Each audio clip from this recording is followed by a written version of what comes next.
يقعدني في البيت ايه ده ايه ده ايه ده؟ ونجيب أطفال ويسددني. ايه في الفيلم ده يخلي الناس تتجنن كده؟ انا هقول لكم، بس بعدها هتعرفوا الجزء التاني.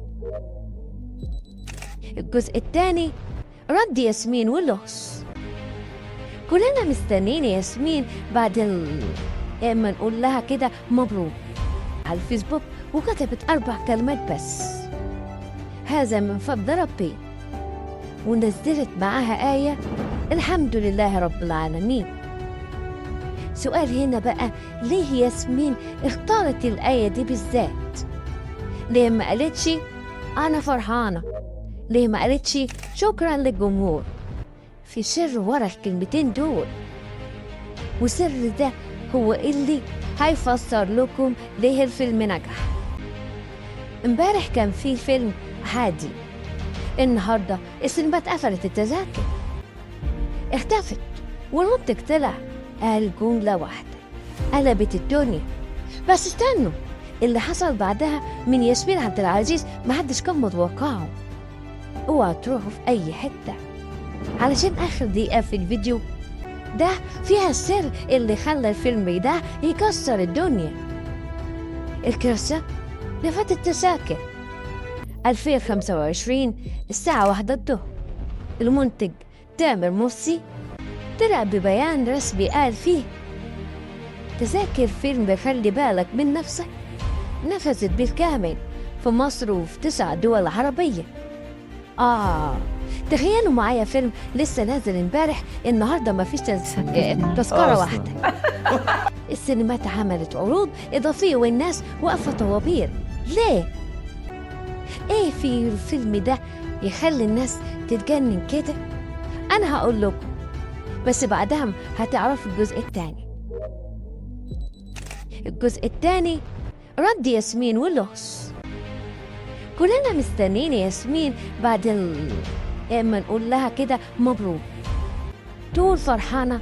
لا، ياسمين عملت حاجة تانية خالص. دخلت على الفيسبوك وكتبت 4 كلمات بس: هذا من فضل ربي، ونزلت معاها آية الحمد لله رب العالمين. سؤال هنا بقى، ليه ياسمين اختارت الآية دي بالذات؟ ليه ما قالتش أنا فرحانة؟ ليه ما قالتش شكرا للجمهور؟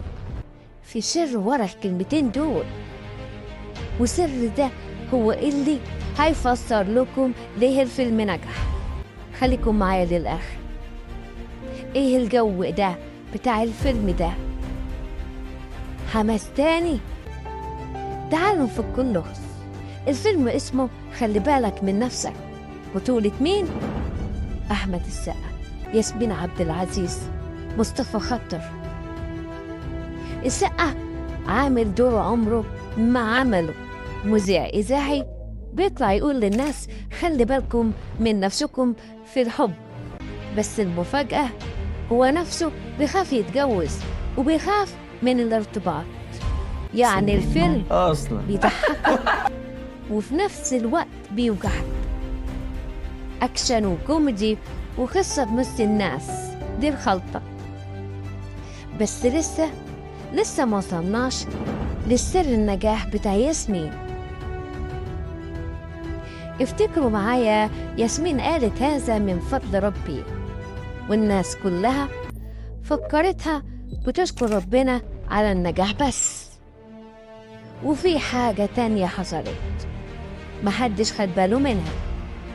الخبر نزل الساعة 1:10 الظهر، وياسمين نزلت البوست الساعة 1:15، 5 دقايق بس. يعني كانت مستنية الخبر ده، كانت عارفة إنه هيحصل ده. طب عرفت منين؟ والإجابة في آخر دقيقة. السر هو ياسمين والسقا تعبوا في الفيلم ده سنة كاملة، سنة تصوير، سنة خوف، سنة دعاء. وعشان كده أول ما سمعت الخبر مسكت المصحف وقالت هذا من فضل ربي، عشان هي عارفة إن النجاح ده مش صدفة، ده رزق وتعب. عشان كده الجمهور حبها عشان كده الفيلم كسر الدنيا. تستاهل ياسمين النجاح ده ولا إيه؟ شايفين الفيلم هيكمل لحد فين؟ اكتبوا تحت. لو عايزين جزء تاني عن كواليس الفيلم اكتبوا عايزين كواليس. بحبكم وأشوفكم في الفيديو اللي جاي. متنسوش تشتركوا في القناة وتفعلوا زر الجرس عشان يوصلكم مني كل جديد. بحبكم جدا جدا جدا جدا، وأتمنى إن انتوا تدعموني في قناتي الجديدة بعد خسارتي في قناتي القديمة، وأتمنى إن ربنا يوفقني بدعمكم. بحبكم.